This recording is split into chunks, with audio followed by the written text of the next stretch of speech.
السلام علیکم ورحمۃ اللہ وبرکاتہ، نحمدہ ونصلی علی رسولہ الکریم، اما بعد فاعوذ باللہ من الشیطان الرجیم، بسم اللہ الرحمن الرحیم، رب اشرح لی صدری ویسر لی امری واحلل عقدۃ من لسانی یفقہوا قولی۔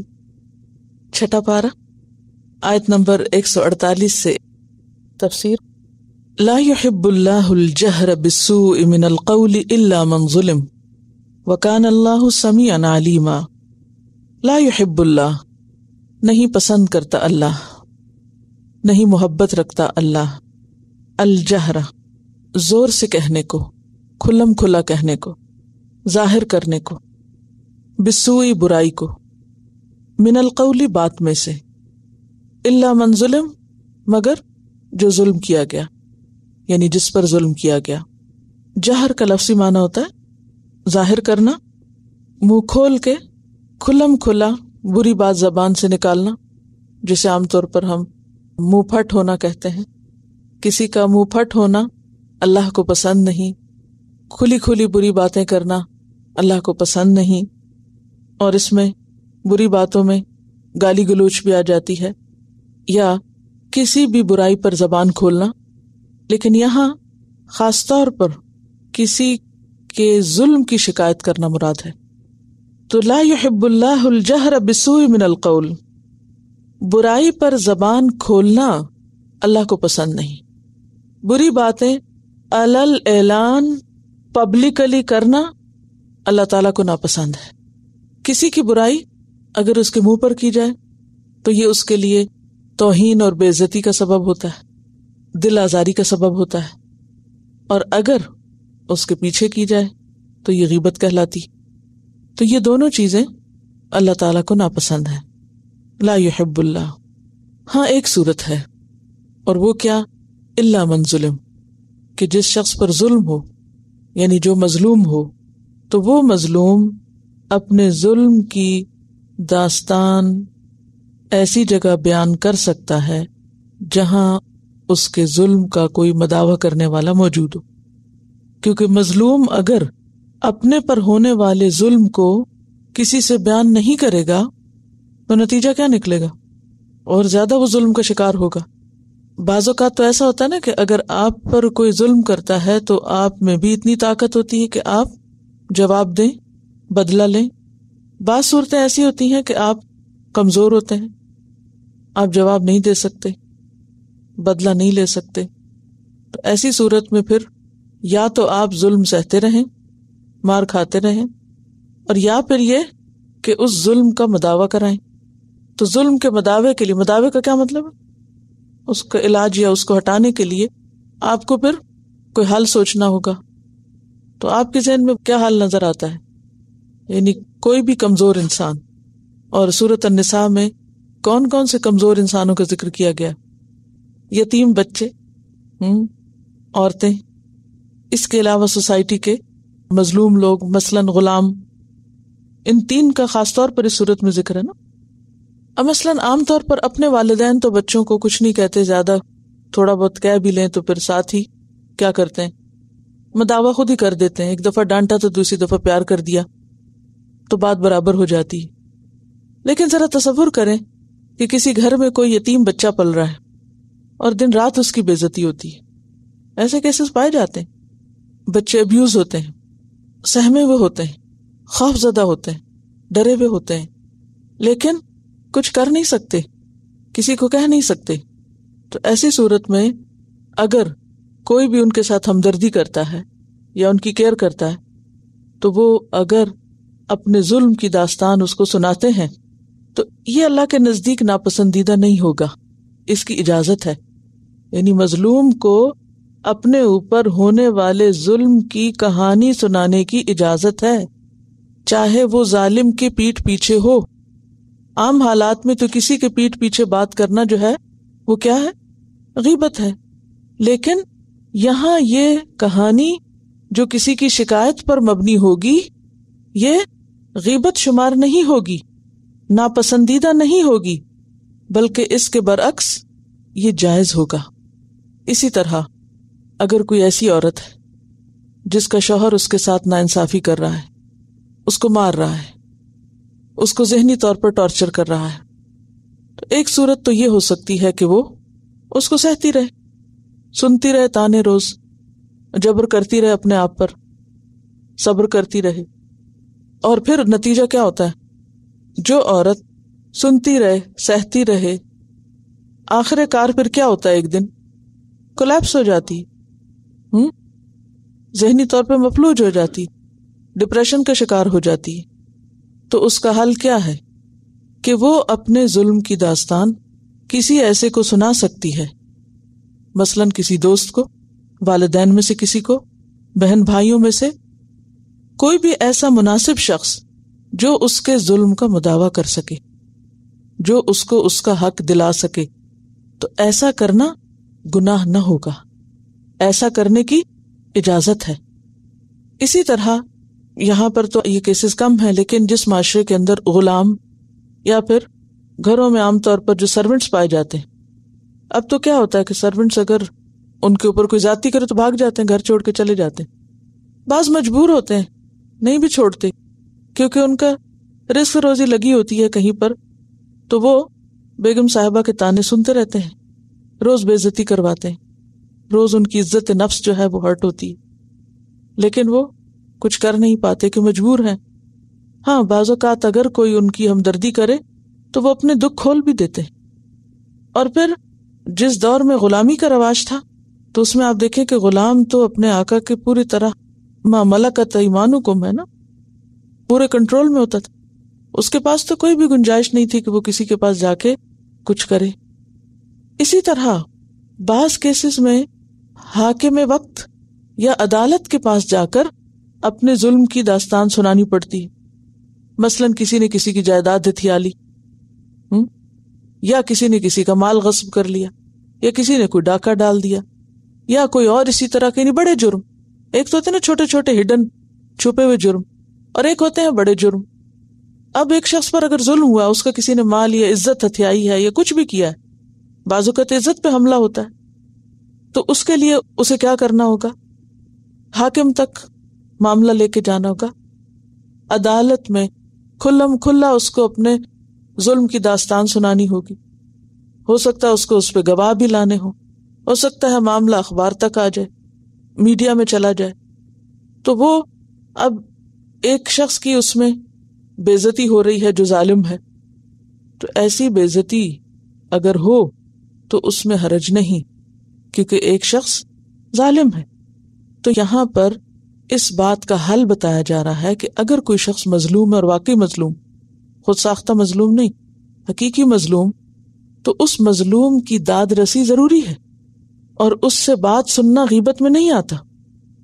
بعض اوقات ایسے ہوتا ہے نا کہ کوئی آپ کی دوست آپ کو اپنی کوئی تکلیف یا کوئی پریشانی، کوئی مالی، کوئی گھریلو، کوئی اولاد کی طرف سے، کوئی شوہر کی طرف سے، کوئی سسرال کی طرف سے، کوئی ہمسائے کی طرف سے، کسی طرف سے بھی سناتا ہے، تو آپ اس وقت کہیں جی میں تو متقی پرہیزگار انسان ہوں اور میں تو اپنے کان بند کر رہا ہوں اور مجھے تم کوئی بات نہ سناؤ. بعض اوقات لوگ جب غیبت کی حرمت پڑھتے ہیں تو وہ کسی کی مدد کرنے کو بھی تیار نہیں ہو، تو کہتے نہیں ہمارے معاملہ میں مت خراب کرو. تو یہ ایک اور ایکسٹریم رویہ ہے. ٹھیک ہے، آپ کو بے وجہ کسی کے معاملات میں تجسس کی ضرورت نہیں، کریدنے کی ضرورت نہیں، پوچھنے کی ضرورت نہیں.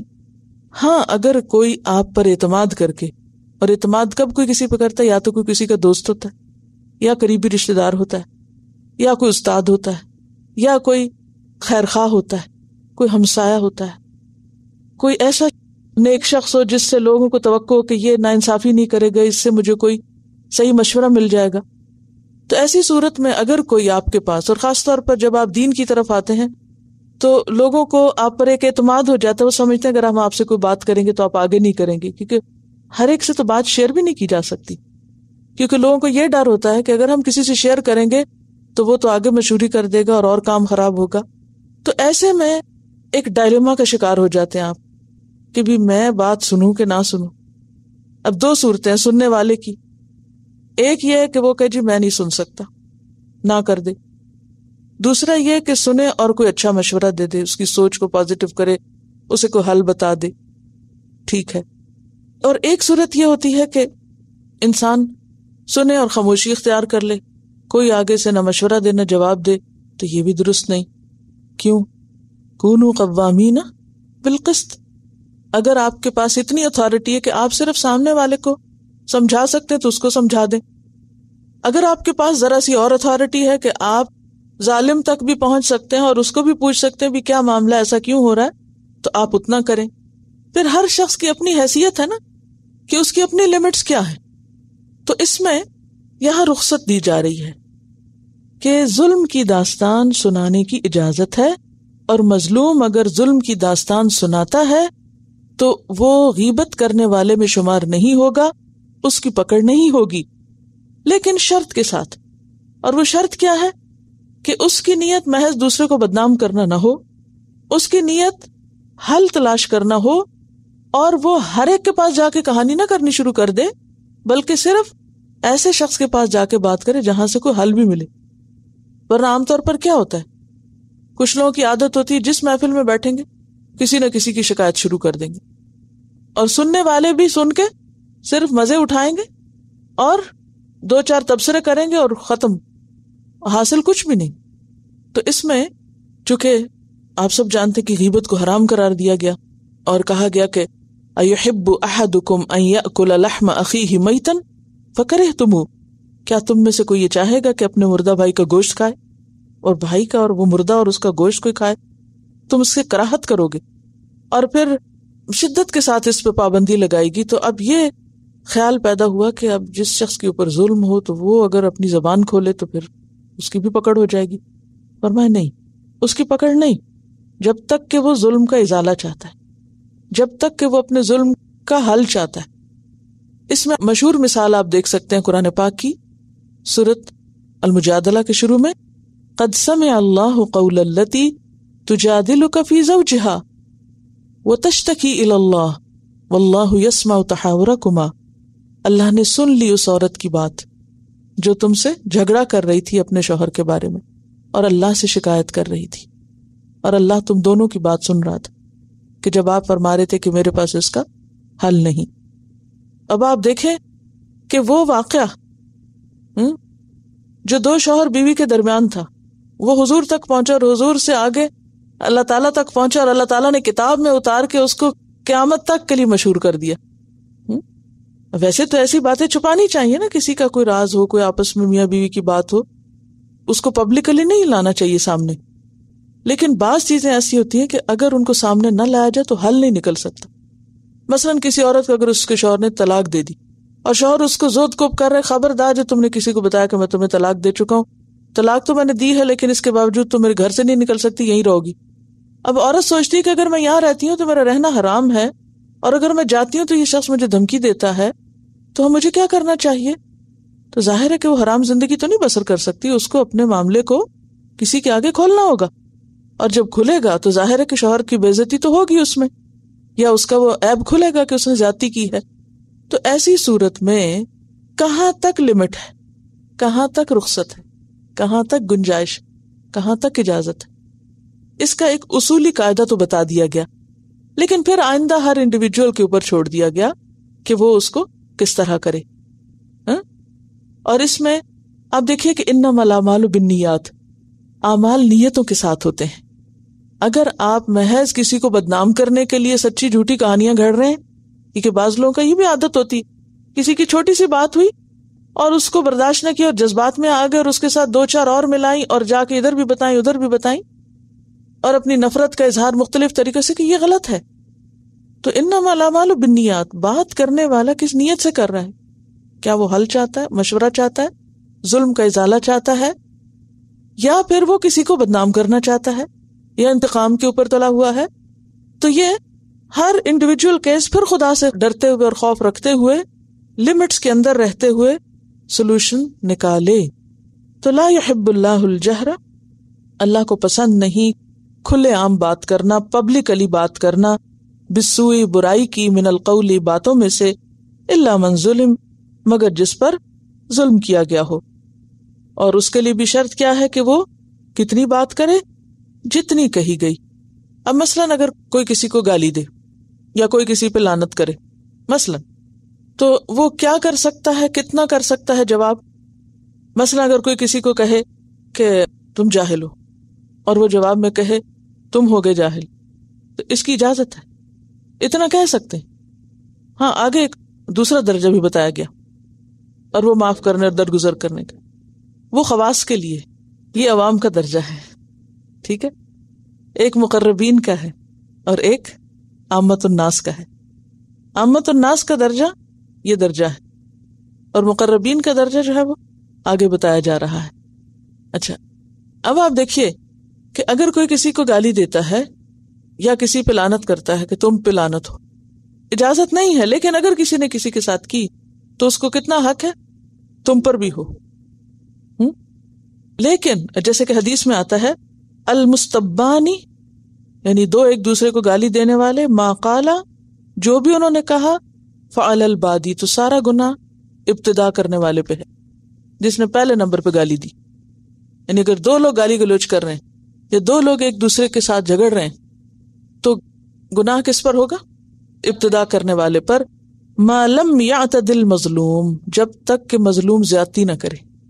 ہاں مثلا اگر کسی نے کسی کو کہا تم جاہل، یعنی گالی کے طور پر، یا تم احمق یا بدھو یا کوئی بھی، اور فضول قسم کی گالیاں بہت ہیں، میں اس وقت بہت لائٹ قسم کے اپنی زبان کو بچانے کے لیے الفاظ استعمال کر رہی ہوں.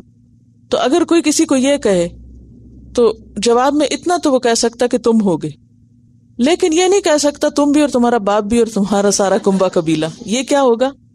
یہ زیادتی ہوگی. اب یہ جو مظلوم تھا وہ کہاں کھڑا ہو گیا؟ ظالم کی صف میں کھڑا ہو گیا. ٹھیک ہے، تو اگرچہ بدلہ لینے کی اجازت ہے، لیکن کتنا؟ جتنا ظلم ہو اس سے آگے بڑھنے کی اجازت نہیں. اس لیے کہ اللہ تعالیٰ دیکھ رہا ہے. قرآن پاک میں آتا ہے وَإِنْ عَاقَبْتُمْ فَعَاقِبُوا بِمِثْلِ مَا عُوقِبْتُمْ بِهِ، اگر تم بدلہ لو تو بس اتنا ہی جتنی تمہیں تکلیف دی گئی ہو.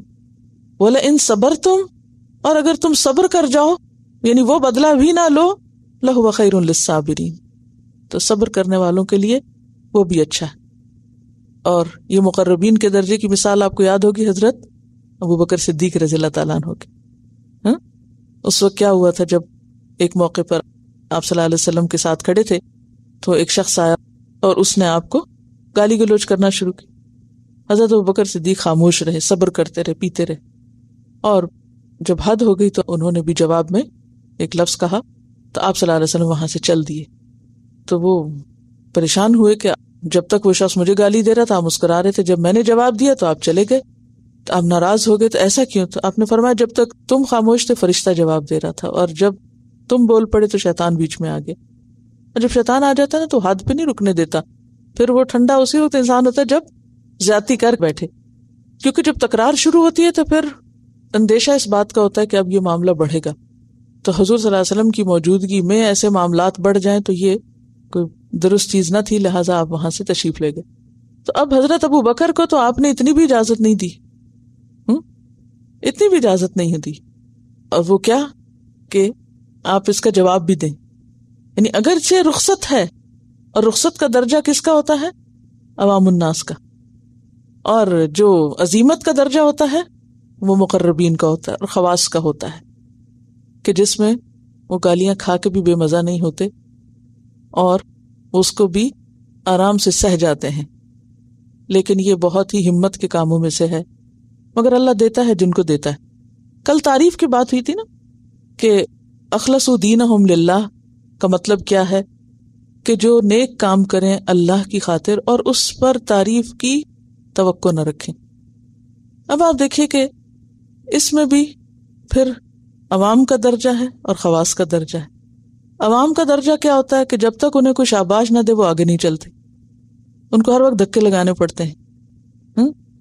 اور بعض اوقات ہم کیا چاہتے ہیں کہ شاباش کس میں ملے؟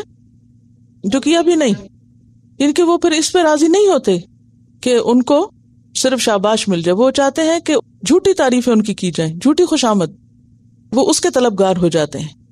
تو اس میں یہ ہے کہ ایسے لوگ کچھ زیادہ بڑا کام نہیں کر سکتے. کچھ لوگ ایسے ہوتے ہیں کہ جو ان چیزوں سے اوپر اٹھ جاتے ہیں، اخلصو، خالص کر لیا، ہر چیز سے وہ اوپر اٹھ گئے. اب انہیں تعریف کا نہ انتظار ہوتا نہ پرواہ ہوتی. اب اس میں آپ دیکھیے کہ صحابہ کرام کا درجہ یہی درجہ تھا.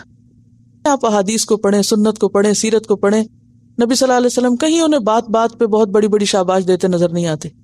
کیوں؟ اس لیے کہ ان کو ان چیزوں سے بے نیاز کر دیا گیا تھا. ان کے دلوں میں جب آخرت کی محبت آ گئی، جنت بس گئی نگاہوں میں، تو وہ لوگوں کی تعریفوں سے بے نیاز ہو گئے. آج آپ دیکھیں کہ ہم اپنے بچوں کو کتنا پیمپر کرتے ہیں. چھوٹا سا کام کریں، نہ بھی کریں تو شاباشیں دے رہے ہوتے ہیں تاکہ وہ کسی طرح خوشامد منت سے ہماری بات مان لیں اور کام کر لیں. میں سمجھتی ہوں کہ ایک لحاظ سے یہ بچوں کے لیے نقصان دہ بھی ہو جاتا ہے، کیونکہ وہ باہر نکل کر بھی پھر کس چیز کو ایکسپیکٹ کرتے ہیں؟ صرف ان کی تعریف ہو. وہ کرٹیسزم کو سہ نہیں سکتے، وہ چھوٹی سی بھی تنقید کو برداشت نہیں کر سکتے، لہٰذا وہ پھر جرأت مند نہیں ہوتے. وہ ہر بات پہ ڈی مورلائزڈ ہو جاتے ہیں، چھوٹی چھوٹی بات پر ڈسکریجڈ ہو جاتے ہیں. اور اس کا نقصان کیا ہوتا ہے؟ پھر وہ آگے نہیں بڑھ سکتے، وہ ہر دوسرے دن ٹوٹ کے گرتے ہیں. تو ایسا چلنے والا جو ہر دوسرے دن کسی کی چھوٹی سی تنقید سے، کسی کے چھوٹے سے اعتراض سے ٹوٹ ٹوٹ کے گرے اور پکڑ پکڑ کے لوگ اس کو اٹھائیں، وہ کتنا چل سکتا ہے؟ لیکن آج تعلیم اور تربیت چاہے اسکولوں میں ہو یا گھروں میں، عموماً اس کے پیمانے بدل گئے ہیں، کیونکہ اب ہم سنت کی بجائے سائیکالوجی اور خود ساختہ فلسفوں کو زیادہ اہمیت دیتے ہیں کہ انسانی نفسیات یہ ہے کہ تعریف سے وہ بہت زیادہ کام کرتا ہے. یہ نفسیات بنائی کس نے؟ یہ بھی ہماری خواہشات کی پیداوار ہے نا. بڑے بڑے نفسیات دان اگر آپ ان کی تاریخ پڑھیں تو آپ کو معلوم ہوگا وہ کس کے پیروکار ہیں؟ نفس کے، خواہشات کے، شہوات کے. ان کے نزدیک دین ایمان کیا ہے کہ جو تمہارا دل کرے وہ کرو.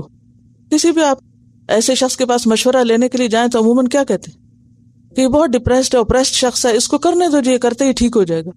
حالانکہ حل نہیں ہوتا. اسلام نے ایک ڈسپلن سکھایا، حدود مقرر کی ہیں، ہر چیز نہیں کی جا سکتی. اور انسان کا نفس کیا ہے؟ عربی میں ایک شعر ہے جس کا اردو ترجمہ بتاؤں گی کہ انسان کا نفس دودھ پیتے بچے کی طرح ہے کہ اگر آپ اس کو پلاتے رہو تو پیتا جائے گا، وہ کبھی نہ نہیں کرے گا. بھرے پیٹ پہ بھی آپ بچے کو منہ لگا دیں تو وہ شروع ہو جائے گا. لیکن اگر تم اس کا دودھ چھڑا دو تو وہ چھوڑ دے گا. اور آپ نے دیکھا ہوگا کہ دودھ چھڑانے کا بچے کا مرحلہ کتنا مشکل ہوتا ہے، لیکن چھوڑ ہی دیتا ہے نا. آخر مشکل ہوتا ہے مگر چھوڑ دیتا ہے. انسانی نفس کے لیے بھی کچھ چیزوں کی ایسی طلب ہوتی ہے، ایڈکشن ہوتی ہے. کچھ لوگوں کی ایسی کمزوریاں ہوتی ہیں، کچھ لوگ جیسے چاکلیٹ کھائے بغیر رہ نہیں سکتے.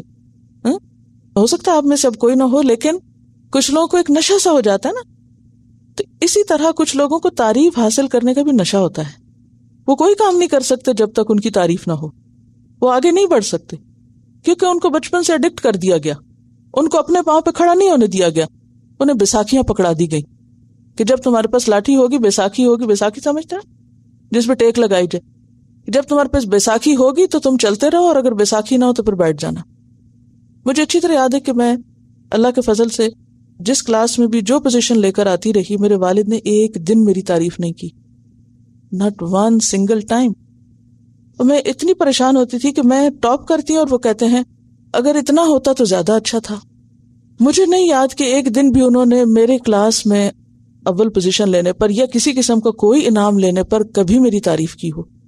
اور میں سمجھتی ہوں میں بہت ہی احسان مند اور ممنون ہوں کہ انہوں نے نہیں کی، کیونکہ پھر وہ عادت ہی نہیں پڑی کہ کوئی تعریف کرے تو آگے چلیں اور اگر نہ کرے تو کام چھوڑ بیٹھے. مجھے اچھی طرح یاد ہے جس دن پی ایچ ڈی کی ڈگری مجھے ملی تھی تو ظاہر ہے کہ زندگی میں ایک بہت بڑی اچیومنٹ تھی، تو میں نے فون کیا اور بتایا. تو مجھے کہتے ہیں کہ ہاں ٹھیک ہے، لیکن مجھے خوشی ہے کہ تم نے اپنے اس ٹرپ میں اپنا حج بھی کر لیا. انہوں نے یہ بھی نہیں کہا کہ ہاں تم نے بہت بڑا کام کر لیا، یعنی کہ جہاں تک بھی میں نے کیا ایک دن نہیں کہا تم نے بہت کام کر لیا. نیور، کبھی سیٹسفائی نہیں ہوئے. جہاں تک بھی کر کے گئے کہا اس سے آگے کرو. تو اسی لیے اب زندگی میں کیا ہے کہ میں خود اپنے کام سے کبھی سیٹسفائی نہیں ہوئی، اور کبھی کوئی تعریف کرے بھی تو مجھے اس سے کوئی خوشی نہیں ہوتی خاص کہ کچھ ملا ہے. مجھے لگتا ہے مجھے خود پتا ہے کہ میں کہاں کھڑی ہوں اور مجھے اس سے آگے ابھی اور کیا کیا کرنا ہے. تعریف کے بارے میں کیا آتا ہے؟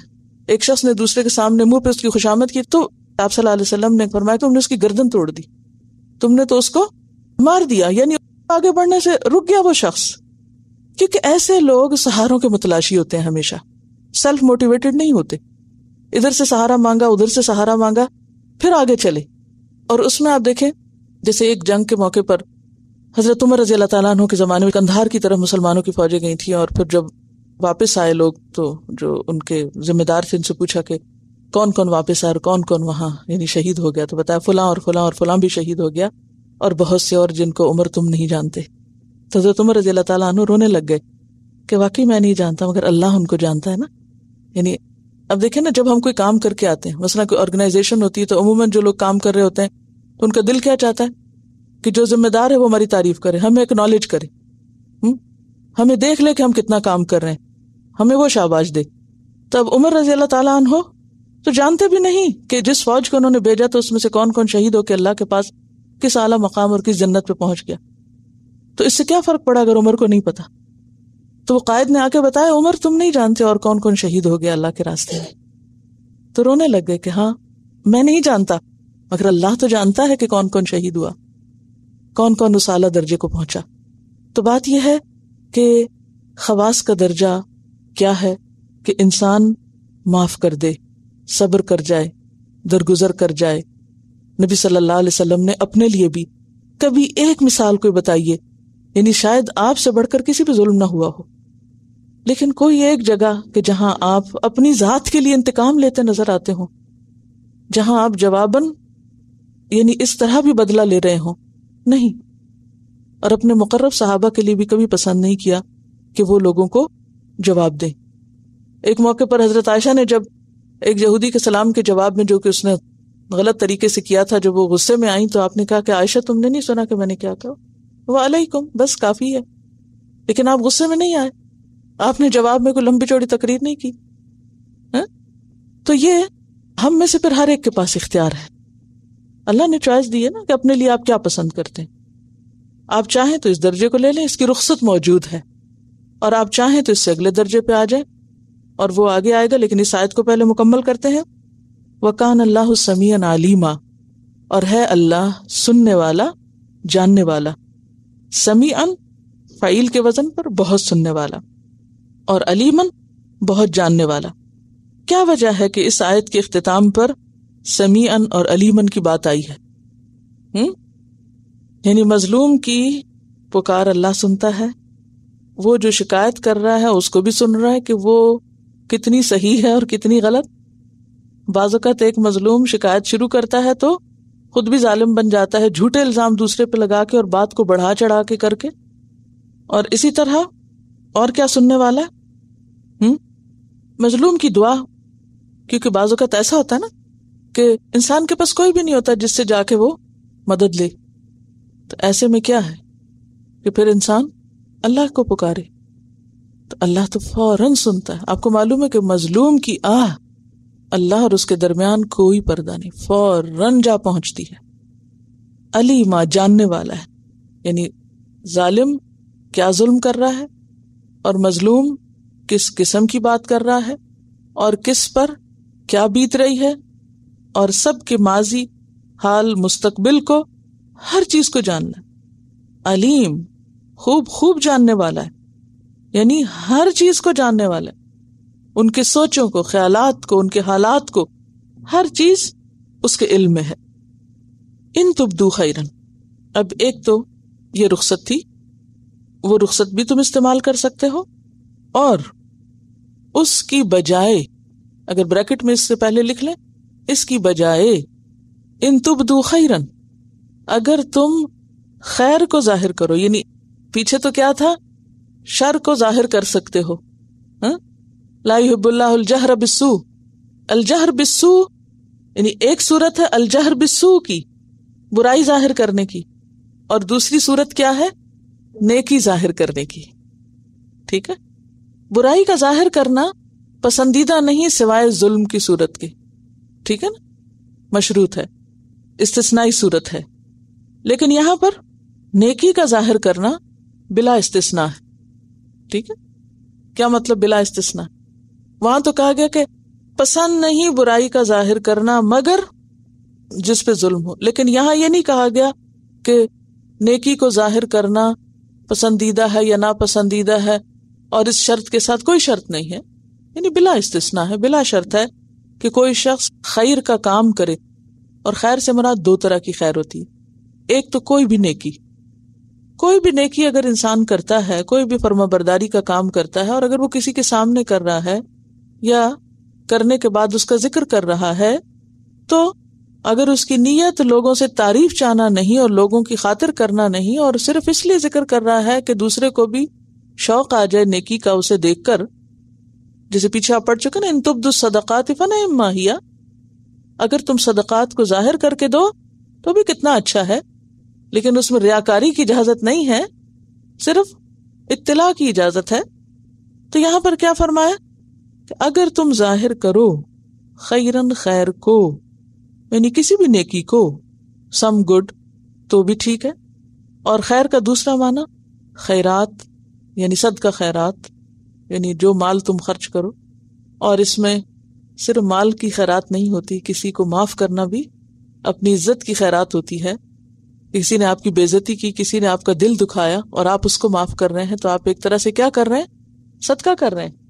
تو ان تبدو خیرن، اگر تم اس خیر کو ظاہر کرو، مثلاً ایک صورت تو یہ تھی کہ کسی نے آپ کے ساتھ زیادتی کی، آپ نے بھی اس کے خلاف ایکشن لیا۔ دوسری صورت کیا ہے کہ آپ نے اس کو معاف کر دیا، اور معاف کرنے کے بعد آپ کسی کو بتا رہے ہیں کہ فلاں نے میرے ساتھ یہ کیا تھا لیکن میں نے اس کو معاف کر دیا۔ یا کوئی بھی اور خیر یا بھلائی کی بات اگر تم ظاہر کرو گے، او تخفوہ، یا تم اس کو چھپاؤ گے، یعنی نیکی کی لیکن آپ پسند نہیں کرتے کہ کسی کو پتا چلے، چھپا کے کرتے ہیں، تو یہ بھی بہت اچھا ہے، اللہ کو یہ پسند ہے۔ یعنی نیکی کرنا اللہ کو بہت پسند ہے، خواہ ظاہر میں کرو خواہ چھپا کے کرو۔ اور نیکی اس وقت ہوتی ہے جب نیت خالص ہو، اگر نیت خالص نہیں تو وہ بظاہر کی ہوئی نیکی جو ہے وہ نیکی نہیں شمار ہوتی۔ او تعفو، یا تم معاف کر دو، یعنی نیکی نہیں کرو، کوئی ایکسٹرا نیکی اور بھلائی اور خیر کا کام نہیں بھی کرو، کھلا یا چھپا، تو چلو ٹھیک ہے، ہاں کسی کا قصور ہی معاف کر دو۔ دو طرح کی نیکی ہوتی ہے نا، ایک ہوتی ہے ایکٹیو نیکی، ایک ہوتی ہے پیسو نیکی۔ ایکٹیو نیکی کیا ہے کہ آپ اٹھیں اور کوئی کام کریں، سب کے سامنے کریں یا جا کے چھپ کے کر کے آئیں، لیکن آپ سست ہیں، آپ کا دل نہیں چاہتا کوئی کام کرنے کو، تو ٹھیک ہے، اگر آپ ایکٹیولی کوئی نیکی نہیں کر سکتے تو پیسولی کر لیں۔ اور وہ کیا ہے کہ کسی نے آپ کو آ کے دو سنائی تو آپ آگے سے منہ در منہ جواب نہ دیں، چپ ہو جائیں سن کے، معاف کر دیں، دل سے بھلا دیں، تو یہ بھی نیکی ہے، ٹھیک ہے۔ اب آپ دیکھیں تین چیزیں ہو گئی نا، ایک مظلوم کے لیے برائی کا ظاہر کرنا، دوسرا نیکی کا ظاہر کرنا یا چھپانا، اور تیسرا کسی کی برائی کو، کسی کی زیادتی کو معاف کر دینا۔ فَإِنَّ اللَّهَ كَانَ عَفُوًّا قَدِيرًا، تو بے شک اللہ ہے معاف کرنے والا، قدرت رکھنے والا۔ کیا مطلب ہے؟ بے شک اللہ معاف کرنے والا، قدرت رکھنے والا ہے، یعنی قدرت کے باوجود معاف کرتا ہے۔ ہم تو بعض اوقات بے بس ہوتے ہیں تو معاف کرتے ہیں نا، کیونکہ ہمارا بس ہی نہیں چلتا کہ ہم جواب دے کسی کو، گٹس ہی نہیں ہے، یا کر ہی نہیں سکتے، تو پھر جب کچھ نہ بن پائے تو ہم کیا کہتے ہیں؟ چلو چھوڑو، معاف کیا، ٹھیک ہے، وہ بھی معافی ہے، اور کر بھی کیا سکتے ہیں، چلو اقرار ہی کر لیں کہ معاف کر دیا، وہ بھی ایک مشکل کام ہوتا ہے، لیکن چلو کر دیا۔ لیکن یہاں یہ بتایا جا رہا ہے کہ دیکھو اللہ تعالیٰ تو قدرت بھی رکھتا ہے، پھر بھی تمہارے قصور روز معاف کرتا ہے، تو اگر وہ قدرت رکھنے کے باوجود معاف کرتا ہے تو پھر تمہارے لیے بھی اس کو پسند کیا ہے کہ تم کیا کرو، تم بھی معاف کر دو، قدرت رکھتے ہوئے بھی معاف کر دو، اور قدرت نہ رکھتے ہوئے بھی معاف کر دو، کیونکہ معاف کرنا، عفا یعفو کا مطلب کیا ہوتا ہے؟ لفظی معنی کیا ہے؟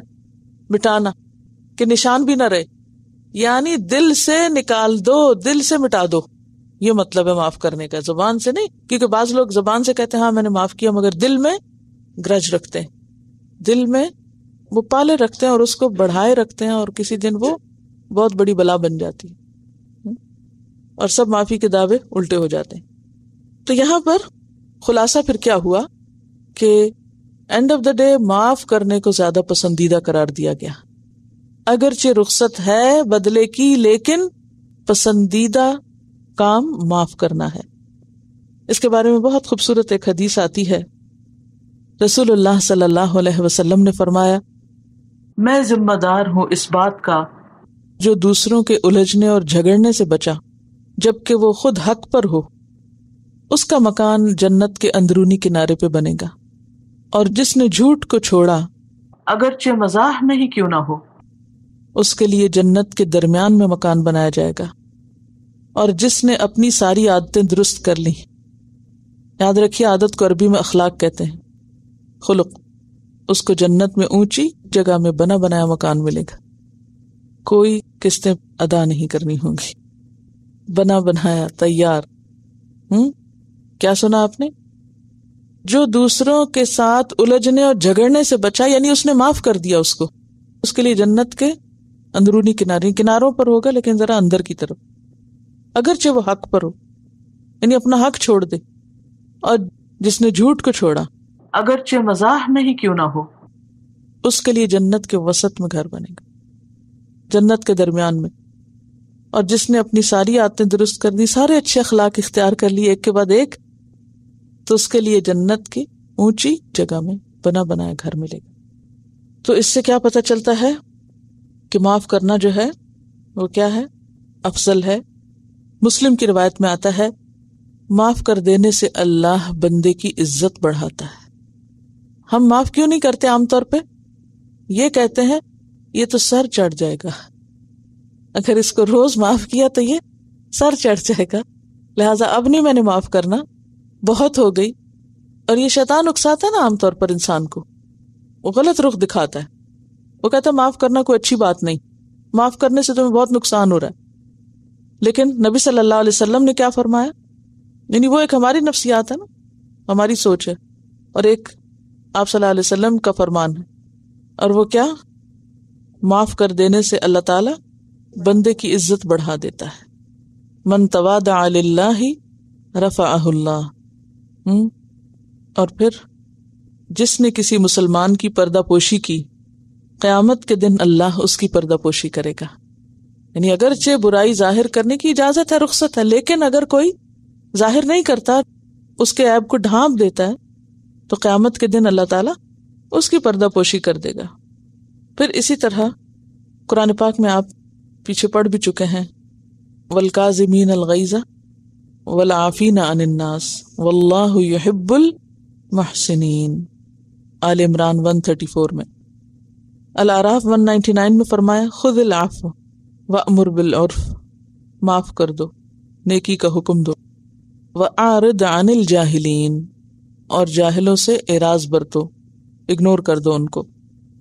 سورۃ النور میں فرمایا، وَلْيَعْفُوا وَلْيَصْفَحُوا أَلَا تُحِبُّونَ أَن يَغْفِرَ اللَّهُ لَكُمْ۔ یہ کس کو کہا گیا تھا؟ حضرت ابوبکر صدیق رضی اللہ تعالیٰ عنہ۔ اب آپ دیکھیے کہ اللہ تعالیٰ کو بھی کتنا پیار ہے نا حضرت ابوبکر سے، کہ ان کے لیے کیا پسند کیا؟ معاف کرنا۔ وَلْيَعْفُوا وَلْيَصْفَحُوا أَلَا تُحِبُّونَ أَن يَغْفِرَ اللَّهُ لَكُمْ۔ کیا تم نہیں پسند کرتے کہ اللہ تعالیٰ تمہیں معاف کر دے؟ اگر تم اپنے لیے چاہتے ہو تو تم دوسروں کو بھی معاف کر دو۔ اسی لیے اللہ تعالیٰ نے ان صفات کا ذکر کیا نا، او تعفو عن سوء فإن اللہ عفو قدیر۔ یہاں یہ دو صفات اسی وجہ سے آئی ہیں کہ اللہ معاف کرنے والا، تم بھی معاف کر دو۔ لیکن یہ ہر ایک کے بس کی بات نہیں ہوتی، اسی لیے فرمایا وَلَمَنْ صَبَرَ وَغَفَرَ إِنَّ ذَلِكَ لَمِنْ عَزْمِ الْأُمُورِ۔ جو صبر کرے اور معاف کر دے تو یہ بڑی ہمت کے کاموں میں سے ہے۔ اور یہ بھی یاد رکھیے کہ معاف کرنے کا بھی ایک اسلوب ہوتا ہے، اور بہترین معاف کرنا کیا ہے؟ خوبصورتی سے معاف کرنا۔ فاصفح الصفح الجمیل، جیسے پہلے تھا انسان ویسے ہی ہو جائے، یعنی اپنے تعلقات بالکل درست کرے۔ اور یہ اصل میں تو سوچ کی بات ہوتی ہے، آپ اگر نیگیٹو تھنکنگ رکھتے ہیں تو آپ دل میں پالے رکھیں اور اپنے آپ کو بھی اذیت دیتے رہیں۔ آپ دیکھیے کہ جب آپ کسی کو معاف نہیں کرتے نا، تو اس کا نقصان کسی دوسرے کو تو کم ہی ہوتا ہے، خود کو زیادہ ہوتا ہے۔ اور خود کو زیادہ کیا ہوتا ہے کہ انسان جلتا رہتا ہے، کڑتا رہتا ہے، پریشان رہتا ہے، غمگین رہتا ہے، دنیا میں بھی کچھ نہیں حاصل اور آخرت میں بھی۔ اگر صبر ہے تو کچھ ملے گا، صبر نہیں ہے کسی بھی تکلیف پر تو اجر بھی گیا۔ پھر فرمایا ان الذین یکفرون باللہ ورسلہ، بے شک وہ لوگ جو کفر کرتے ہیں اللہ کا اور اس کے رسولوں کا، ویریدون، اور وہ چاہتے ہیں، کیا چاہتے ہیں؟ ان یفرقوا بین اللہ ورسلہ، کہ وہ فرق کریں اللہ اور اس کے رسولوں کے درمیان۔ اللہ کے درمیان اور اس کے رسولوں کے درمیان فرق کریں. فرق کرنا کیا ہوتا ہے؟ مثلاً اللہ کو مانے اور رسولوں میں سے کسی ایک کو یا سب کو نہ مانے. تو پہلی صورت کیا ہے؟ اللہ اور رسولوں کا انکار. اور اللہ کے ساتھ کفر کا کیا معنی ہے بتائیے؟ اللہ کی ذات کا انکار، یا پھر اس کی صفات میں سے کسی صفت کا انکار، یا اس کی ربوبیت کا انکار، یا اس کی الوہیت کا انکار. ان چار چیزوں میں سے کسی ایک چیز کا یا چاروں کا انکار کیا ہے؟ کفر. تو جو لوگ اللہ کا انکار یا کفر کرتے ہیں اور اس کے رسولوں کا انکار کرتے ہیں، اور رسولوں کا انکار کیا ہوتا ہے؟ ان کو رسول نہ ماننا یا ان کی بات نہ ماننا. یعنی ٹھیک ہے ہم یہ کہتے ہیں آپ رسول ہیں، لیکن آپ جو کچھ لائیں وہ نہیں ہم مانتے. تو پھر آپ رسول کس کے ہوئے؟ رسول کا مطلب کیا ہوتا ہے؟ رسول کا لفظی معنی بتائیے. پیغامبر، پیغام لانے والا. اب اگر کوئی شخص کسی کو کہے کہ آپ رسول ہیں لیکن جو آپ پیغام لائے ہیں وہ میں نہیں مان رہا، تو پھر کس قسم کا رسول مان رہے ہیں؟ رسول تو ہوتا ہی پیغام لانے والا ہے. اگر آپ اس کے پیغام ہی کو نہیں مان رہے تو گویا آپ اس کو رسول بھی نہیں مان رہے. ایک عام شخص اور رسول میں فرق ہی اس بات کا ہے کہ رسول پیغام لاتا ہے. تو رسول کی رسالت کا انکار دونوں طرح سے ہوتا ہے. وَيُرِيدُونَ أَن يُفَرِّقُوا بَيْنَ اللَّهِ وَرُسُلِهِ، اور وہ چاہتے ہیں اللہ اور رسولوں کے درمیان فرق کریں. کس طرح فرق؟ کہ اللہ کو مانے، رسولوں کو نہ مانے، یا رسولوں میں سے کسی ایک کو نہ مانے. اور دوسری طرف رسولوں میں سے بعض کو مانے اور بعض کو نہ مانے، اور پھر یہ کہیں کہ اللہ کی بات تو ہم مانتے ہیں، رسول کی بات نہیں مانتے. یہ بھی فرق کرنا ہو جاتا ہے. ہمیں قرآن پاک میں کیا حکم دیا گیا؟ اطیعوا اللہ، یہی کہا گیا نا، اللہ کی مانو اور رسول کی مانو. اب کوئی کہے میں اللہ کی تو مانوں گا، میں رسول کی نہیں مان سکتا، تو یہ کیا ہے؟ اللہ اور رسول کے درمیان فرق کرنا. اب اگر کوئی کہے کہ اللہ اور رسول کے درمیان تو ویسے ہی فرق ہے، کس چیز کا فرق ہے اللہ اور رسول کے درمیان؟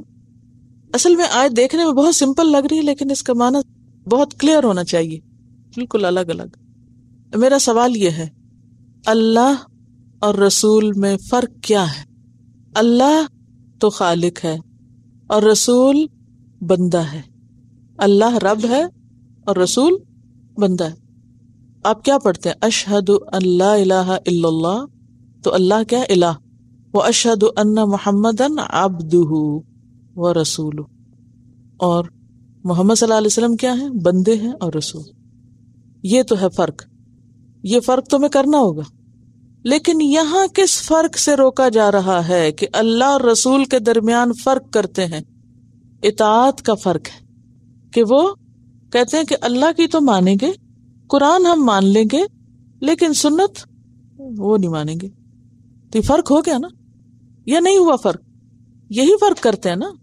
وَيَقُولُونَ، اور وہ کہتے ہیں، نُؤْمِنُ بِبَعْضٍ، ہم بعض چیزوں کو مانیں گے، وَنَكْفُرُ بِبَعْضٍ، اور ہم بعض کو نہیں مانیں گے. ڈسکریمنیٹ کرتے ہیں. وَيُرِيدُونَ، اور وہ چاہتے ہیں کیا؟ أَن يَتَّخِذُوا، کہ وہ بنا لیں، بَيْنَ ذَلِكَ سَبِيلًا، اس کے درمیان کا راستہ. سبیل کس کو کہتے ہیں؟ راستہ کیا ہوتا ہے؟ صراط الذین انعمت علیہم میں کیا بتایا گیا تھا آپ کو؟ راستہ کس کام کے لیے ہوتا ہے؟ چلنے کے لیے ہوتا ہے نا، منزل تک پہنچنے کے لیے ہوتا ہے. یعنی کوئی بھی راستہ جب آپ اختیار کرتے ہیں تو کس لیے کرتے ہیں؟ مثلاً آپ گھر سے یہاں تک آئے ہیں تو آپ نے کوئی راستہ اختیار کیا، روز ایک خاص راستے سے آپ آتے ہیں یا دوسرے سے آتے ہیں، ایک سے آئیں، دوسرے سے آئیں، تیسرے سے آئیں، لیکن اس میں شرط کیا ہے کہ وہ راستہ آپ کو، وہ ہائی وے آپ کو یہاں پہنچائے، کہیں اور نہ لے جائے. تو ایز لانگ ایز آپ یہاں پہنچ رہے ہیں تو آپ کس پر ہیں؟ سیدھے راستے پر. تو سبیل وہ راستہ ہے جو آپ کو آپ کی منزل تک پہنچاتا ہے. ٹھیک ہے، یعنی وہ راستہ جو آپ کو اللہ سے ملاتا ہے. تو پیغمبر کس لیے آئے تھے؟ پیغمبروں کا کام کیا ہے؟ مخلوق کو کیا کریں؟ اللہ سے ملائیں. کیوں کہا گیا ان کنتم تحبون اللہ فاتبعونی یحببکم اللہ؟ اگر تم اللہ سے محبت کرتے تو میرے پیچھے پیچھے آؤ، اللہ تم سے محبت کرے گا، میں تمہیں وہاں پہنچاؤں گا جہاں تم اللہ کو پالو گے. ٹھیک ہے. اب آپ دیکھیے کہ یہ لوگ اللہ کو مانتے ہیں، رسولوں کو نہیں مانتے، یا اللہ اور رسولوں کے درمیان فرق کرتے ہیں اور چاہتے ہیں کہ وہ کوئی درمیان کا راستہ نکال لیں. درمیان کا راستہ کیا ہے؟ اپنی عقل کے مطابق، اپنی خواہشات کے مطابق، اپنی سوچوں کے مطابق کوئی بیچ کا راستہ نکال لیں، کوئی شارٹ کٹ ڈھونڈ لیں. وہ کیا چاہتے ہیں؟ شارٹ کٹ چاہتے ہیں. شارٹ کٹ کون چاہتا ہوتا ہے؟ ہم سب کہتے ہیں نا ہم مسلمان ہیں، ہم اللہ سے محبت کرتے ہیں، اللہ نے شرط لگا دی، اچھا دعویٰ محبت کا، چلو میرے پیغمبر کے پیچھے پیچھے چلو. ہم کہتے ہیں پیغمبر کے پیچھے چلنا بڑا مشکل کام ہے، وہ بہت ساری سنتوں کو فالو کرنا پڑے گا، بہت سارے کام، پھر ایک ڈسپلن میں آنا پڑے گا، کوئی طریقہ بتائیں کہ اس کے بغیر ہی ہم وہاں پہنچ جائیں. بہت سے لوگ یہ چاہتے ہیں نا.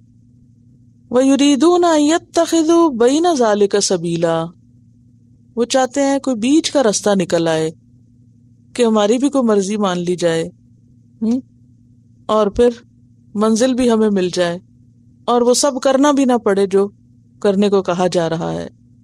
اصل میں اس کے پیچھے یہ وجہ بھی ہوتی ہے نا کہ انسان بعض اوقات انانیت کا شکار ہوتا ہے، بعض اوقات خواہشات نفس کی پیروی کرنا چاہتا ہے. یہ اللہ رسول کے بیچ میں ڈسکریمنیٹ کرنے کا مقصد کیا ہے؟ کیوں نہیں سمعنا و اطعنا کہہ دیتے؟ کیوں ڈسکریمنیشن کر رہے ہیں؟ وجہ کیا ہے؟ خواہشات نفس کی پیروی، اپنی عقل کی مشگافیاں، اپنی سوچ اور اپنی خواہش، اپنے آپ کو منوانا یا اپنی مرضی کرنے کی کوئی گنجائش نکال، تو وہ اپنی مرضی کی گنجائش نکالتے ہیں. یعنی بعض لوگ مسلمانوں کے اندر بھی ایسے موجود ہیں اور پچھلی اقوام کے بھی کچھ لوگ، مثلاً یہود کس کو مانتے اور کس کو نہیں مانتے. بعض پیغمبروں کو مانتے ہیں، بعض کو نہیں مانتے، حضرت عیسیٰ کو نہیں مانتے، محمد صلی اللہ علیہ وسلم کو نہیں مانتے. اسی طرح کچھ پچھلے پیغمبروں میں سے بھی بعض کو وہ نہیں مانتے رسول، مثلاً حضرت داؤد کو شاید نہیں مانتے، یا حضرت سلیمان کو، مجھے اب یاد نہیں. اسی طرح آپ دیکھیے کہ نصارہ کس کو مانتے ہیں؟ حضرت موسیٰ کو مانتے ہیں، حضرت عیسیٰ کو بھی مانتے ہیں، پیچھے اور پیغمبروں کو مانتے ہیں، لیکن محمد صلی اللہ علیہ وسلم کو نہیں مانتے. حالانکہ ساری نشانیاں آپ کی رسالت کی موجود ہیں. اور یہود کے جو قبائل مدینہ ہجرت کر کے گئے تھے، اس کے پیچھے تو ایک وجہ بھی یہ تھی کہ ان کی کتابوں میں یہ واضح نشانیاں موجود تھیں کہ ایک پیغمبر ایسی زمین پر آئے گا، اور وہ اس کے منتظر بھی تھے. جیسے کہ پہلے پارے میں آپ نے پڑھا، وَكَانُوا مِن قَبْلُ يَسْتَفْتِحُونَ عَلَى الَّذِينَ كَفَرُوا فَلَمَّا جَاءَهُمْ مَا عَرَفُوا كَفَرُوا بِهِ، آپ کے آنے پر انکار کر بیٹھے. تو اس انکار کی وجہ ایک تو وہ ان کی جیلسی تھی، اور دوسری بڑی وجہ یہ کہ وہ کسی ڈسپلن میں نہیں آنا چاہتے تھے، کیونکہ نبی صلی اللہ علیہ وسلم نے آ کر ان کی جو تحریفات تھیں ان سے پردہ اٹھایا تھا. دین میں جو انہوں نے تبدیلیاں کر لی تھی، جو حلال کو حرام، حرام کو حلال کر لیا تھا، جس کا آگے آپ ذکر بھی پڑھیں گے، تو وہ چاہتے تھے کہ ہم جن طریقوں پر ہیں ہم انہی پہ رہنا چاہتے ہیں، آپ آ کے ہمیں کوئی نئی بات نہ بتائیں. ہم اپنے آپ کو نہیں بدلنا چاہتے. آج بھی آپ دیکھیں کہ جو لوگ خود کو نہیں بدلنا چاہتے وہ پھر کیا تلاش کرتے ہیں کہ قرآن کو بدل دیں. وہ نہیں بدل سکتے تو پھر سارا زور کس پہ آ چلتا ہے؟ حدیث پر، نبی صلی اللہ علیہ وسلم کی سنت پر. بہرحال اولئک ھم الکافرون حقا، ایسا کرنے والے پکے کافر ہیں. وَأَعْتَدْنَا لِلْكَافِرِينَ عَذَابًا مُهِينًا، اور ہم نے تیار کر رکھا ہے کافروں کے لیے عذاب رسوا کرنے والا. مہین کس کو کہتے ہیں؟ ہیوملیٹنگ، جس میں ہیوملیشن ہو، رسوائی ہو، بے عزتی ہو. اب یہ جو انداز ہے نا، اولئک اور ہم دونوں ساتھ ساتھ جو آئے ہیں، تو یہ جو ہم ہے یہ کون سی ضمیر ہے؟ ضمیر متصل یا منفصل؟ منفصل. منفصل کس کو کہتے ہیں؟ فصل کہتے ہیں نا الگ ہونے کو، اور وصل کس کو کہتے ہیں؟ جڑنے کو. تو یہ جو ضمیر ہے ہم کی، یہ ضمیر منفصل ہے، علیحدہ آئی ہے اور بیچ میں آئی ہے کلام کے، ورنہ اگر اس کو ہٹا دیں تب بھی کلام بنتا ہے اولئک الکافرون حقا. لیکن اولئک ھم الکافرون حقا، تو ضمیر منفصل جو ہوتی ہے اس کا ایک فائدہ تاکید کا ہوتا ہے، یعنی تاکید کے لیے آتی ہے، بعض اوقات حصر کے لیے آتی ہے. تو یہاں تاکید کے لیے آئی ہے کہ یاد رکھو پکی بات ہے یہی اصل کافر ہے، کیونکہ پیچھے ہم نے پڑھا ہے سورۃ البقرہ کے آخر میں کہ آمن الرسول بما انزل الیہ من ربہ والمؤمنون کل آمن باللہ وملائکتہ وکتبہ ورسلہ لا نفرق بین احد من رسلہ وقالوا سمعنا واطعنا غفرانک ربنا والیک المصیر. یہ ہے ایمان. اور اگر کوئی یہ نہ کرے اور اس کے بجائے فرق کرنا شروع کر دے تو اس کو کیا کہیں گے؟ کفر. اولئک ھم الکافرون حقا. ایک رسول کا انکار سارے رسولوں کا انکار ہو جاتا ہے. کیا ہے؟ ایک رسول کا انکار سارے رسولوں کا انکار ہے، کیونکہ رسول کو جھٹلانا دراصل رسالت کو جھٹلانا ہے. تو رسالت کو خواہ آپ کلی طور پہ جھٹلائیں یا جزوی طور پر، اگر آپ نے سچی رسالت کو نہ مانا تو پھر اس کا انجام یہی ہے. وَآتَدْنَا لِلْكَافِرِينَ، اور تیار کیا ہم نے کافروں کے لیے عذابا مہینا، رسوا کن عذاب. وَالَّذِينَ آمَنُوا، اور وہ لوگ جو ایمان لائے، باللہ و رسولہ، اللہ پر اور اس کے رسولوں پر. اب آپ دیکھیے پیچھے ایک گروہ کا ذکر کیا گیا، اب اس کے مقابل دوسرے گروہ کا ذکر ہے. اور یہ قرآن کا انداز آپ کو عام طور پر ملے گا. جہاں جہنم کا ذکر آئے گا وہاں آپ کو فوراً بعد جنت کا ذکر آئے گا. جہاں عذاب کا ذکر آئے گا وہاں ثواب کا ذکر آئے گا. جہاں برائی کا ذکر آئے گا وہاں بدلے میں اچھائی کا ذکر آئے گا. اب پیچھے بھی آپ دیکھیے پارے کی ابتدا میں ایک طرز عمل کا ذکر آیا تو ساتھ ہی دوسری آپشن بھی بتا دی گئی، یہ بھی ہے اور یہ بھی ہے. تو یہ ایک بہت خوبصورت انداز ہے قرآن پاک کا کہ اس میں ایک مکمل اعتدال ہے. ایسا ڈرایا نہیں گیا کہ جس سے مایوسی ہو جائے، اور ایسی امیدیں نہیں دلائی گئی کہ جس سے انسان ڈھیلا پڑ جائے اور کام چھوڑ دے. ٹھیک ہے. اب یہاں ایک طرف ان لوگوں کا ذکر کیا گیا جو فرق کرتے ہیں، اور دوسری طرف کس کا ذکر کیا جا رہا ہے؟ جو فرق نہیں کرتے. ٹھیک ہے. والذین آمنوا باللہ ورسلہ، یہ اپوزٹ ہے ان الذین یکفرون کے. ٹھیک ہے نا. وہ کفر کرتے ہیں اور یہ کیا کرتے ہیں؟ ایمان لاتے ہیں. وہ فرق کرتے ہیں اور یہاں ولم یفرقوا، فرق نہیں کرتے. بین احد منہم، ان میں سے کسی ایک کے درمیان بھی. اولئک سوف یؤتیہم اجورہم، یہی لوگ ان قریب وہ ان کے اجر ان کو ضرور دے گا. سوف کا لفظ جو ہے یہ مضارع پر آتا ہے. ان قریب کے معنوں میں ایک ہوتا ہے سا، صرف سین آتا ہے، اور ایک ہوتا ہے سوفا. سین کی مثال دیجئے، مثلا سیقول السفہاء. ٹھیک ہے. سنلقی فی قلوب الذین، یہ سین ہے.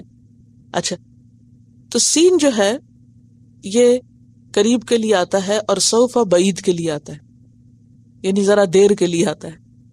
اچھا، تو سوف یؤتیہم یعنی ابھی جلدی تو نہیں مگر دے گا. تو کہاں؟ جنت میں، آخرت میں. لیکن تسلی رکھو، تاکید ہے، ہوگا ایسے. اگرچہ دیر ہے لیکن ضرور ہے. ٹھیک ہے. اور پھر ثواب کو کیا کہا گیا یہاں؟ اجورہم، اجر.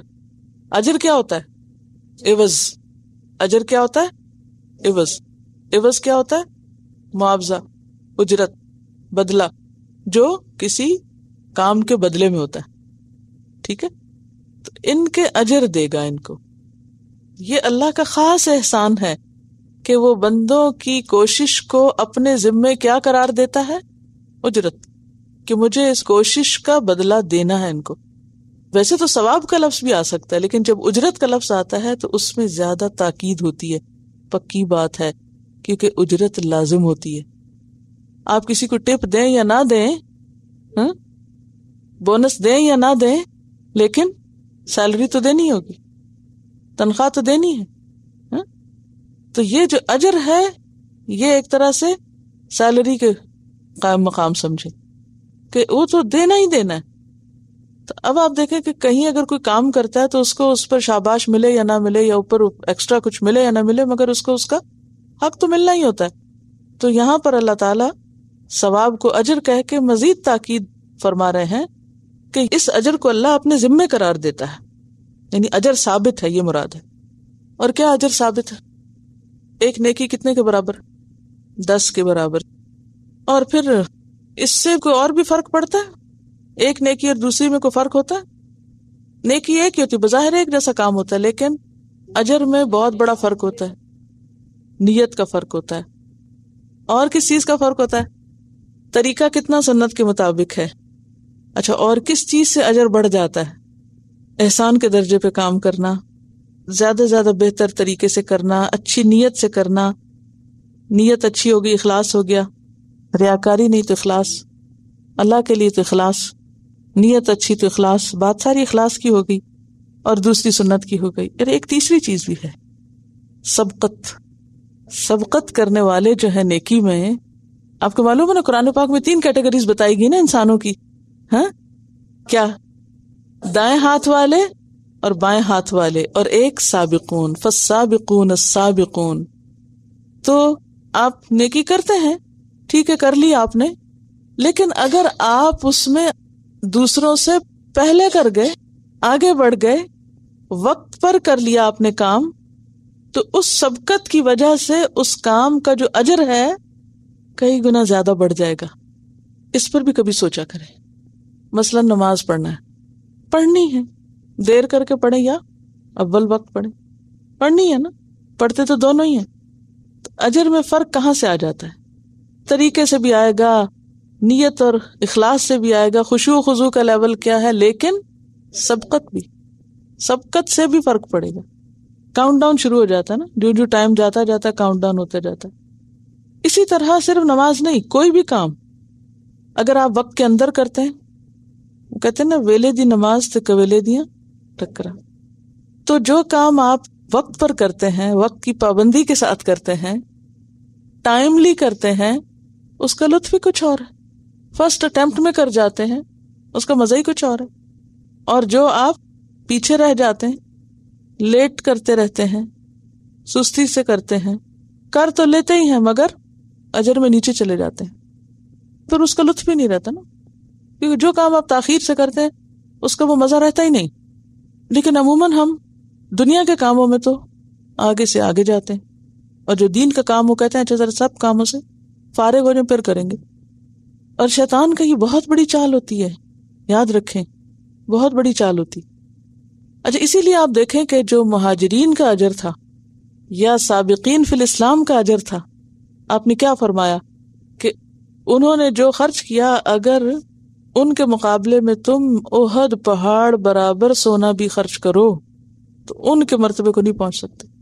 کیونکہ انہوں نے ایسے وقت میں کام کیا کہ جب کوئی آگے بڑھنے والا نہیں تھا، جب اچھے کام ایک رواج بن جائے، فیشن بن جائے، ایک ٹرینڈ بن جائے، سب کرنے لگے، آپ نے بھی کر لیا، تو وہ کرنا کیا ہے، وہ بھی اچھا ہے. لیکن ایک کام کوئی نہیں کر رہا اور آپ کرنے لگے ہیں، آگے بڑھ جائیں، تو اس کا تو مزہ ہی کچھ اور ہے. تو قیامت کے دن درجوں کا فرق انہی بنیادوں پر ہوگا. تو یہاں پر سوف یؤتیہم اجور، اجر نہیں کہا، اجور، ایک اجر نہیں، اجور، کہ کچھ لوگوں کا ایک اجر، کسی کے 2، کسی کے 3، کسی کے 5، کسی کے 10، اور 10 تو مسٹ ہے، اور پھر 10 سے آگے کسی کے 100 اور کسی کے 700 اور کسی کے بے حساب. اللہ تعالیٰ بے حساب اجر کا بھی وعدہ کرتا ہے نا، بغیر حساب، ان لمیٹڈ، کہ کوئی سوچ بھی نہ سکے. تو وہ فرق کس بنیاد پر ہوگا کہ کوئی منیمم پر ہے اور کوئی میکسیمم پر بھی پہنچ گیا. تو یہ انہی بنیادوں پر ہوتا ہے. اخلاص، سنت، سبقت، 3 لفظ لکھ لیجئے، اخلاص، سنت اور سبقت. اور اس میں آپ دیکھیے کہ جیسے پیغمبر ہیں تو ان کے بھی درجے ہیں. تلک الرسل فضلنا بعضهم علی بعض. سب سے اعلیٰ درجہ کس کا ہے؟ محمد صلی اللہ علیہ وسلم کو. اس کے بعد ابراہیم علیہ السلام، اس کے بعد موسیٰ علیہ السلام، اس کے بعد عیسیٰ علیہ السلام، اس کے بعد نوح علیہ السلام. نوح علیہ السلام اور عیسیٰ علیہ السلام کے درمیان بعض علماء میں فرق ہے، بعض نوح علیہ السلام کو عیسیٰ علیہ السلام سے اوپر رکھتے ہیں، بعض ان کو اس پہ. بہرحال یہ اولو العزم من الرسل ہیں. تو یہ اسی طرح صحابہ کرام میں فرق ہے کہ جو اسلام میں سبقت رکھنے والے ہیں اور پھر جنگ بدر میں شریک ہونے والے، اور پھر عشرہ مبشرات ہیں، پھر جنگ بدر میں شریک ہونے والے. تو اسی طرح جو ہجرت سے پہلے اسلام لانے والے ہیں، ہجرت کے بعد اسلام لانے والے ہیں. اصل میں ہم دنیاوی سٹیٹس کو تو بہت دیکھتے رہتے ہیں، کون کتنی ڈگریاں رکھتا ہے، کون کتنا مال رکھتا ہے، کون کیسی گاڑی رکھتا ہے، کون کیسے گھر میں رہتا ہے، ان چیزوں پہ کتنی نظر رکھتے ہیں، لیکن کبھی نہیں سوچتے کہ کتنے دن کے لیے سب کچھ، اور ان کا کیا اعتبار، اگر آج کسی کے پاس ہے تو کل نہیں ہوگا۔ کتنی دفعہ دنیا میں ایسا ہوتا ہے۔ یہ چیزیں بھروسے کے لائق نہیں ہے کہ آپ کسی کو جج کریں ان چیزوں کی روشنی میں، یا کسی کو پرکھیں اس کے دنیاوی سٹیٹس پر، جو کہ یوں ڈھل اور ٹل جانے والا ہے۔ علم حاصل کر کے انسان بھول جاتا ہے، دولت ختم ہو جاتی، جوانی ٹل جاتی، حسن ماند پڑ جاتا ہے۔ یہ چیزیں تو بھروسے کے لائق نہیں، لیکن جو پرماننٹ ہے اس کی طرف دھیان ہی نہیں جاتا کہ وہاں بھی ذرا آگے بڑھ جائیں۔ یہ سب شیطان دھوکے میں رکھتا ہے نا ہم کو۔ وَكَانَ اللَّهُ غَفُورًا رَحِيمًا، اور ہے اللہ غفور الرحیم۔ اب آپ دیکھیے کہ جب یہ دو صفات اکٹھی آتی ہیں نا، غفور اور رحیم، تو غفور کا کیا معنی ہے؟ بخشنے والا، ٹھیک ہے، کس کو؟ گناہوں کو۔ کس کو بخشتا ہے؟ گناہوں کو بخشتا ہے۔ اور رحیمہ رحم فرمانے والا ہے، یعنی انسان کی اچھائی پر اجر دینے والا، ثواب دینے والا ہے۔ غفور ذنوب بخشنے والا ہے، اور رحیم ثواب کو کئی گنا بڑھانے والا ہے، یعنی اجر دینے والا ہے۔ اور اس آیت میں جو لم یفرقوا بین احد منہم میں ہمیں کیا سوچنا ہے کہ بحیثیت پیغمبر سب برابر ہیں، ہاں ان کے درجات الگ الگ ہیں، رسالت میں سب ایک جیسے ہیں، لیکن اپنے کاموں اور قربانیوں کی وجہ سے درجات میں فرق ہے۔ پھر فرمایا یسألک اہل الکتاب، اہل کتاب آپ سے سوال کرتے ہیں، کس سے؟ رسول اللہ صلی اللہ علیہ وسلم سے۔ اور اہل کتاب سے مراد کون ہے؟ یہود و نصارہ۔ لیکن عموماً جب اہل کتاب کا لفظ استعمال ہوتا ہے تو نصارہ کی بجائے یہود مراد ہوتے ہیں۔ کیوں؟ کیونکہ مدینہ میں زیادہ تر کثرت جو تھی وہ یہود کی تھی، حالانکہ اہل کتاب دونوں ہیں، لیکن مراد اس سے یہود مدینہ ہیں۔ اہل کتاب آپ سے سوال کرتے ہیں کس بارے میں؟ ان تنزل، کہ تم نازل کرو، علیہم ان پر۔ تم کون؟ محمد صلی اللہ علیہ وسلم۔ ایک روایت میں آتا ہے کہ کعب بن اشرف اور ایک اور شخص آپ کے پاس آر کہنے لگے ہم آپ پر ایمان لانا چاہتے ہیں، بس آپ ہماری ایک شرط پوری کر دیں، اور وہ یہ ہے کہ آپ ہمیں آسمان سے لکھی ہوئی کتاب اتار کے دیں۔ ان تنزل علیہم، کہ آپ ان پہ نازل کریں، کتاباً ایک تحریر، لکھی ہوئی چیز، من السماء، آسمان سے، زمین پہ نہ لکھی گئی، آسمان سے لکھی ہوئی آئے، وہ اتاریں آپ اور ان کے ہاتھ میں پکڑائیں، پھر یہ فوراً مسلمان ہو جائیں گے۔ تو اللہ تعالیٰ فرماتے ہیں مت جاؤ ان کی باتوں پہ، یہ تو وہ لوگ ہیں فقد سألوا موسیٰ اکبر من ذالک، انہوں نے موسیٰ علیہ السلام سے اس سے بھی بڑھ کر مطالبات کیے تھے۔ فقالوا، تو انہوں نے کہا ارنا اللہ جہرتن، کیا مطالبہ کیا تھا؟ ہمیں اللہ کو سامنے دکھا، جہرتن، آنکھوں دیکھنا چاہتے ہیں۔ کیا چیز سمجھتے تھے اپنے آپ کو؟ یعنی بہت تکبر والی بات ہے نا، یعنی آپ کیا چیز ہے جو آپ مطالبہ کر رہے ہیں؟ اپنے آپ کو تو دیکھے کوئی انسان جو کہے کہ میں اللہ کو دیکھنا چاہتا ہوں۔ Who are you؟ کسی پیغمبر نے اللہ کو نہیں دیکھا تو تم خود کو کیا سمجھتے ہو کہ جو اللہ کو دیکھنا چاہتے؟ تو یہ مطالبہ کوئی چھوٹا مطالبہ نہیں تھا، یہ مطالبہ بہت بڑا مطالبہ ہے۔ تو اللہ تعالیٰ نبی صلی اللہ علیہ وسلم سے یہ فرما رہے ہیں کہ آپ ان کی باتوں کو چھوڑ دیں۔ انہوں نے تو موسیٰ علیہ السلام سے اس سے بھی بڑے بڑے مطالبے کیے تھے، ان سے جا کے کہا تھا فقالوا ارنا اللہ جہرتن، اور یہ کب ہوا تھا یاد ہے آپ کو؟ پہلے پارے میں پڑھ چکے ہیں۔ کہاں؟ کوہ طور پر جب 70 لوگ گئے تھے، ان 70 کی طرف اشارہ ہے۔ فأخذتهم الصاعقۃ، تو پکڑ لیا تھا ان کو بجلی نے، موت آ گئی تھی ان پر۔ کیوں پکڑا تھا؟ بظلمہم، انہی کے ظلم کی وجہ سے۔ یہاں کس چیز کو ظلم قرار دیا جا رہا ہے؟ ان کے سوال کو، ان کے مطالبے کو، ان کی ڈیمانڈ کو۔ یہ ڈیمانڈ ظلم تھی، ان کا حق نہیں تھا۔ اور اس کو ظلم اس لیے بھی کہا جا رہا ہے کہ یہ کسی شوق اور محبت میں انہوں نے نہیں کہا تھا۔ ایک ہوتا نا کہ موسیٰ علیہ السلام نے کہا تھا رب ارینی، تو ان کو تو اللہ تعالیٰ نے ناراضگی کا اظہار نہیں کیا۔ کیوں؟ کیونکہ محبت تھی نا کہ یا رب تجھے دیکھنا چاہتا ہوں۔ اب اگر کوئی بھی شخص آؤٹ آف لو کہتا کہ یا رب میرے دل میں تمنا اور تڑپ ہے کہ میں تجھے دیکھوں، تو یہ ظلم نہیں ہے، ایسا خیال یا ایسا شوق۔ لیکن ان کا یہ سوال ظلم کیوں بن گیا؟ انہوں نے شرط لگائی اور ایک طرح سے دھمکی دی کہ اگر تم نہیں دکھاؤ گے تو ہم مانیں گے ہی نہیں، اور بے ادبی کا انداز تھا اور نیت درست نہیں تھی، کوئی شوق اور محبت نہیں تھی، بلکہ ایک طرح سے دھمکی تھی اور ایک طرح سے موسیٰ علیہ السلام کے اوپر دھونس جمانا تھی، ہم نہیں مانیں گے تجھے جب تک تو ہمیں اللہ تعالیٰ کو نہیں دکھائے گا۔ تو اس سے یہ پتہ چلتا ہے کہ بات ایک ہی ہوتی ہے لیکن نیت، انداز، موقع، محل، مقصد اس کے نتیجے کو فرق کر دیتا ہے۔ یعنی ایک شخص ایک ہی دعا مانگتا ہے اور وہ دعا یا اس کی وہ تمنا پسندیدہ قرار پاتی، اور دوسرا شخص وہی چیز مانگ رہا ہوتا مگر چونکہ اس کی نیت خراب ہوتی تو وہ ناپسندیدہ قرار پاتی۔ جیسے نماز پڑھتے وقت دو لوگ اللہ کے حضور کھڑے ہیں، ایک اللہ سے مناجات کر رہا ہے وہیں ہاتھ باندھ کے، اور ایک اپنے دل کی باتیں کر رہا ہے کھڑے ہو کے، تو فرق ظاہری حالت پہ تھوڑی ہوگا، تو اندر کی حالت پہ ہے۔ تو یہاں بھی یہ ہے کہ ان کی اندر کی حالت کی وجہ سے ان کا یہ سوال ظلم قرار پایا۔ دوسری بڑی بات کیا تھی جس کا ذکر کیا گیا؟ ثم اتخذوا العجل من بعد ما جاءتهم البینات، پھر انہوں نے بچڑے کو معبود بنا لیا تھا۔ ایک اور ظلم، من بعد ما جاءتهم البینات، اس کے بعد کہ ان کے پاس کھلی نشانیاں آ گئی تھی۔ انہوں نے موسیٰ علیہ السلام سے مطالبہ کیا تھا نا سمندر پار کرنے کے بعد، کیا؟ اجعل لنا الہا کما لہم آلہہ، سورۃ الاعراف آیت 138۔ موسیٰ ہمیں بھی ایک الہ بنا دو، یہ جیسے وہ ایک قوم کے پاس سے گزرے جو بت کو پوج رہی تھی تو دیکھ کے بڑے فیسینیٹ ہوئے، کہنے لگے ہمیں بھی ایسے ہی الہ چاہیے۔ انتہائی حماقت، جیسے بچے ہوتے ہیں نا راستہ چلتے ہوئے جو چیز دیکھ لیں تو مطالبہ شروع کر دیتے ہمیں بھی خرید دو، چاہے ان کے کام کی ہے یا نہیں۔ تو بالکل ایسے لگتا ہے جیسے اممیچورٹی کی کیفیت ہے نا، ایک ناسمجھی کی حد ہے کہ موسیٰ علیہ السلام ان کو فرعون سے نجات دلا کے اللہ کے حکم سے انہیں ایک اعلیٰ مقصد کی طرف لے جا رہے ہیں، ان کو ان کے ملک واپس پہنچا رہے ہیں، فلسطین جو اتنے ایک مشکل مرحلے سے گزرے ہیں، کس طرح ان کی آنکھوں کے سامنے سمندر پھٹا ایک عصا کے ساتھ، پانی ہٹا، زمین خشک ہوئی۔ ذرا سوچئے اگر کسی زمین پر ہمیشہ پانی ہو تو وہ آن کی آن میں تھوڑی خشک ہو جاتی ہے۔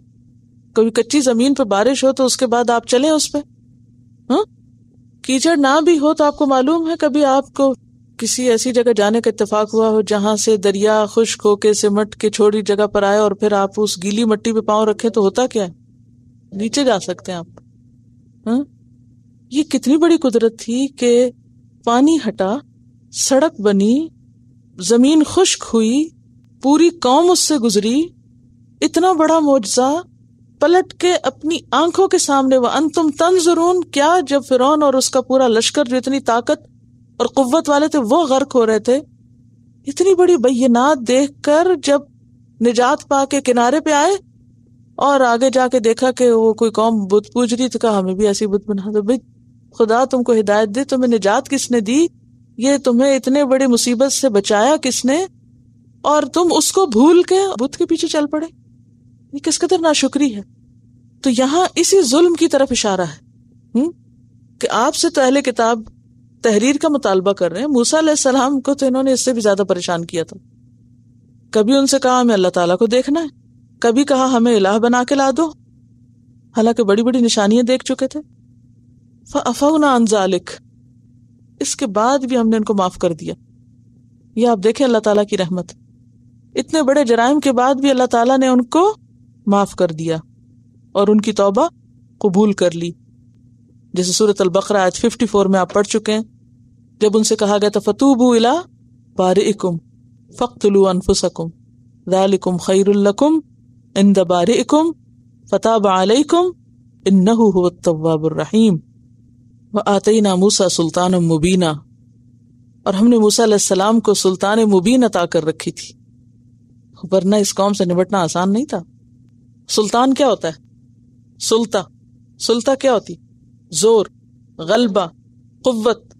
یعنی موسیٰ علیہ السلام کو ہم نے کھلی قوت عطا کر رکھی تھی، کھلی سلطان، کھلی دلیل عطا کر رکھی تھی، ورنہ یہ قوم پکڑائی دینے والی نہ تھی۔ اور وہ کیا تھی کھلی قوت موسیٰ علیہ السلام کے پاس کہ جب موسیٰ علیہ السلام نے اللہ کا حکم سنایا کہ ایک دوسرے کو قتل کرو تو یہ اس پہ تیار ہو گئے، ورنہ یہ حکم اتنی آسانی سے کہاں ماننے والے تھے۔ موسیٰ علیہ السلام کو اللہ نے ایک روب دے رکھا تھا. اور موسیٰ علیہ السلام کو آپ دیکھیے کہ بچپن سے اللہ تعالیٰ نے، جب وہ اس باکس میں تھے اور آل فرعون نے اٹھایا تھا تو وہ دیکھا تو اتنے خوبصورت بچے تھے. اتنی میری پسندیدہ آیتوں میں سے ہے یہ کہ اللہ تعالیٰ فرماتے ہیں القیت علیک محبۃ منی، کہ میں نے اپنی طرف سے تجھ پہ محبت ڈال دی. یعنی موسیٰ علیہ السلام کو ایسی شخصیت اور ایسی شکل دی تھی اللہ نے کہ جو دیکھتا تھا وہ گرویدہ ہو جاتا تھا. جبکہ وہ بالکل ایک چھوٹے بچے تھے، کیونکہ وہ سارے بچوں کو مار رہے تھے، تو جب اس بچے کو اٹھایا تو مار نہ سکے اس کو. اور ایک اور جگہ پر آتا نا وَكَانَ عِندَ اللَّهِ وَجِيهًا، کیا مانا ہوتا وجیہا؟ معزز، باعزت. موسیٰ علیہ السلام اللہ کے نزدیک وجیہ تھے، اللہ نے ان کو وجیہ بنایا تھا، بچپن میں بھی، جوانی میں بھی، اور جب اپنی اس قوم کے ساتھ تھے. اگرچہ وہ انتہائی بگڑے ہوئے لوگ تھے، لیکن موسیٰ علیہ السلام جب کوئی کام کروانا چاہتے تھے ان سے تو کروا لیتے تھے. سلطان مبینہ. اور یہ کس نے دیا تھا موسیٰ علیہ السلام کو؟ اللہ نے دیا تھا. وَآتَيْنَا مُوسَى سُلْطَانًا مُبِينًا، ہم نے موسیٰ علیہ السلام کو کھلی دلیل، طاقت، غلبہ، معجزات، یہ سب چیزیں دے رکھی تھی. یعنی کہ آپ اس سے اندازہ لگائیں نا کہ سارے پیغمبروں کے مقابلے میں ان کے معجزات ذرا مختلف طرح کے نا. ہاتھ نکالتے ہیں اور وہ چمک اٹھتا ہے.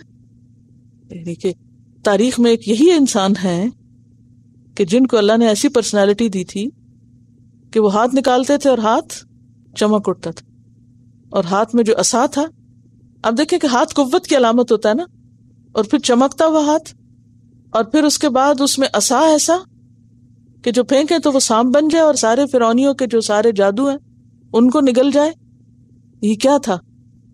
یہی سلطان مبینہ تھا کہ جو سب کو نظر آتا. مبین کس کو کہتے ہیں؟ صریح، بین، کھلی چیز، کہ ایسی نہیں تھی کہ وہ کوئی امبیگوٹی تھی اس میں یا کوئی کنفیوژن تھا، وہ سمجھ نہیں آتی تھی. سب کو پتا چلتا تھا کہ واقعی نشانی ہے، کوئی اس کے آگے ٹھہر نہیں سکتا تھا. تو اسی چیز کا یہاں ذکر کیا جا رہا ہے کہ موسیٰ علیہ السلام کو ہم نے کھلی دلیل عطا کر رکھی تھی. وآخر دعوانا ان الحمد للہ رب العالمین. سبحانک اللہم وبحمدک نشہد ان لا الہ الا انت نستغفرک ونتوب الیک. السلام علیکم ورحمۃ اللہ وبرکاتہ.